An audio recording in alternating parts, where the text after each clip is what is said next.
one of the best sleeper paint schemes of the 2012 season. And with that being said, here is Kevin Harvick's 2012 RHEEM Chevrolet Impala.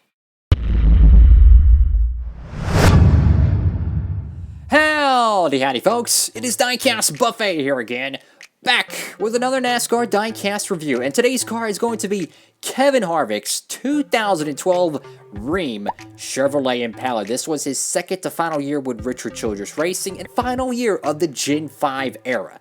Definitely a controversial era with the COT wing and all that tandem drafting, but I tell you what, I loved it. I got to grow up watching it and I freaking enjoyed it. Now, this is the alcoholic version of this car. You got the Budweiser logo over here, so it does come on the base. I'll make sure to take it off for the good old review. And without further ado, let's go ahead and get this car right out of the box. Alrighty, folks, out of the package, here we go. Kevin Harvick's 2012 RHEEM Chevrolet. I gotta say, man, this thing really reminds me of the channel colors, honestly. You know, the red, black, and white. I love this, man. This is nostalgia lane right here. I remember when RHEEM used to be a part of the RCR bunch. Now sponsoring Christopher Bell, ironically enough, which is quite crazy to think that they're on board with Christopher Bell. But I will say, this is a fantastic looking paint scheme. The whole concept of the car is pretty much all black. I like that. That looks very sharp. You know, very simple at the same time. You have a little bit of like a tribal wave, and then you have like a pinstripe, like a lowrider pinstripe. That looks really good. And, you know, the black wheels with the red side skirt, the red spoiler. Very good looking car. And then over here to the nose of this car, very simple Gen 5 hood design. You know, the paint scheme kind of goes all around it. You know, kind of reminds me of the Michael Waltrip, you know, DEI paint schemes. You know, maybe with Michael Waltrip having a little bit of yellow that kind of wraps around the front with the blue. But in this case, it's kind of the red with the Kevin Harvick. You got the RHEEM logo there. Reminds me of them being a sponsor on the E-Technics NASCAR games. And man, I tell you what, every time I think of this this front nose, I think of like I think it's a late 80s or early 90s Pontiac front end. For whatever reason, they had a nose, right? And it was very close to their street car where it had this little kick out and then it had a kick in. Steps there looking splitter there. You like got like two tiers there, but you got the 29 there. Who misses the 29 car? I sure do. Richard Childress Racing got a very screwed up contingency here. Good God, that thing got wrinkled all the heck. From what's left of it, you got Goodyear Gatorback, Moog, Mail, Comp, Edelbrock, Sunoco. It's kind of hard to read, but I absolutely love these Gen 5 front ends. Beautiful. I got the Impala decal, slightly crooked. You got the beautiful white bow tie. I still think they should run those on the Cup cars. That's just me.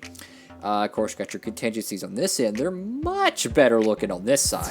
And then over here to the left side of this diecast, I mean, this thing is just gorgeous, man. I mean, Kevin Harvick, 29. I mean, the red and the black. I mean, this is a diecast right here, folks. And I gotta say, huge thank you to Robbie Noonan for giving me this thing. I mean, this thing is just absolutely fantastic. Definitely, I'm very blessed and appreciative to have this car, man. Like, absolutely, thank you, God. It's got Kevin Harvick there. Got the American flag at Realtree, Menards, Hunt Brothers Pizza, champion. Think about it, Hunt Brothers Pizza still sponsors Kevin Harvick today. Fun fact. And you got Sherwin-Williams and the Richard Childress Racing number 3, which 2012 and 2013 were the final 2 years before the 3 came back to the Cup Series. And a lot of people think, well, the 29 car's gone. They should bring it back. Folks, the 29 car was the 3 car after Daytona in 2001. And when Austin Dillon kind of took over the RCR role and Kevin Harvick, you know, jumped ship to Stewart-Haas Racing.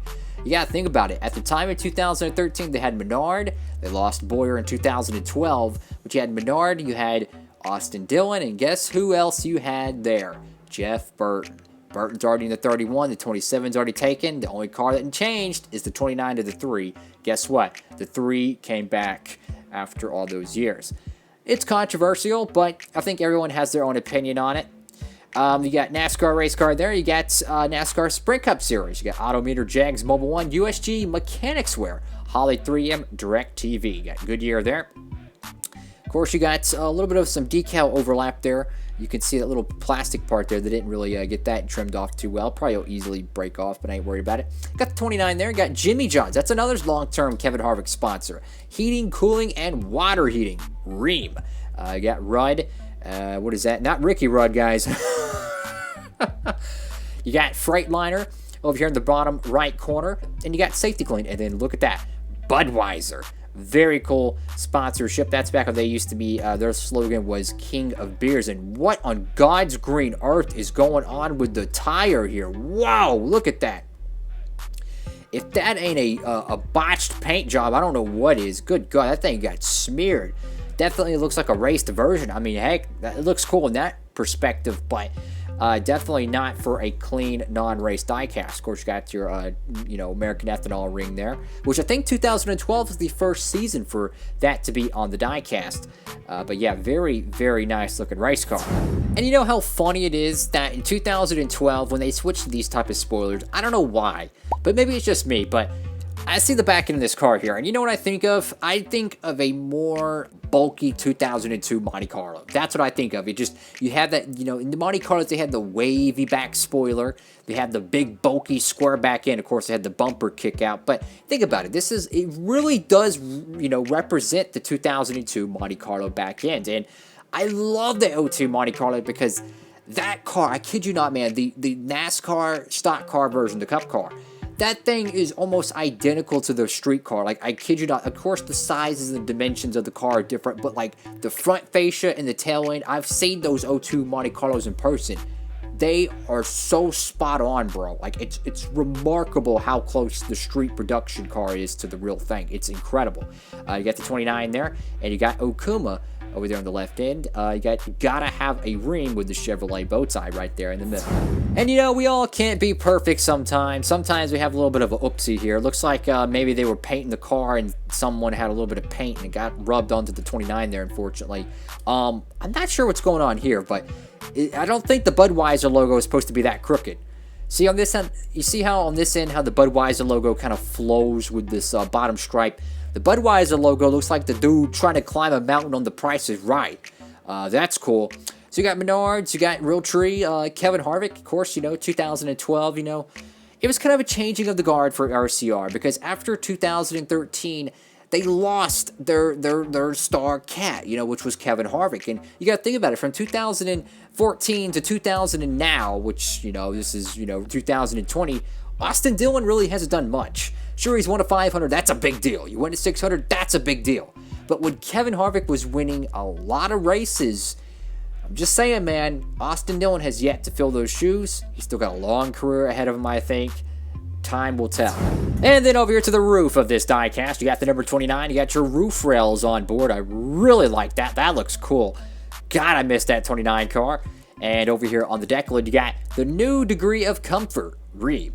Got of course, the little shark fan, the roof rails, I love the spoiler. Even though it's bulky, man, it just looks good. It really does look good. I like the Gen 5. I'll be honest with you. I like the Gen 5. I really did. I like the styling of the Gen 6 more because it just looks more like a production car. But then again, I think about it, I'm like, I really like the Gen 5. I would be totally okay if they never made the Gen 6 and they stuck with Gen 5. Because if you think about it, they didn't have any stupid gimmicks like stage racing or playoffs or any of that jazz. It was just straight up, flag to flag racing. If you want to have a caution-free Daytona 500, so be it. Alrighty, folks, that is it for today's NASCAR Diecast review. I think this is a fabulous looking paint scheme. I mean, in terms of design, probably a good 9.1 out of 10. I mean, this thing is fabulous. Unfortunately, it's got a few oopsies, of course, the Goodyear lettering there, and then, of course, you got whatever that is over there, paint or something smeared there, and the Budweiser logo's climbing the mountain over there. But for the most part, oh yeah, can't forget the contingencies there. But for the most part, guys, this is a fabulous paint scheme. If you see this diecast, I would recommend picking it up for the right price. This is absolutely a beautiful car, and I think a lot of people forget about this paint scheme as well. They think, of course, about the Budweiser Kevin Harvick cat.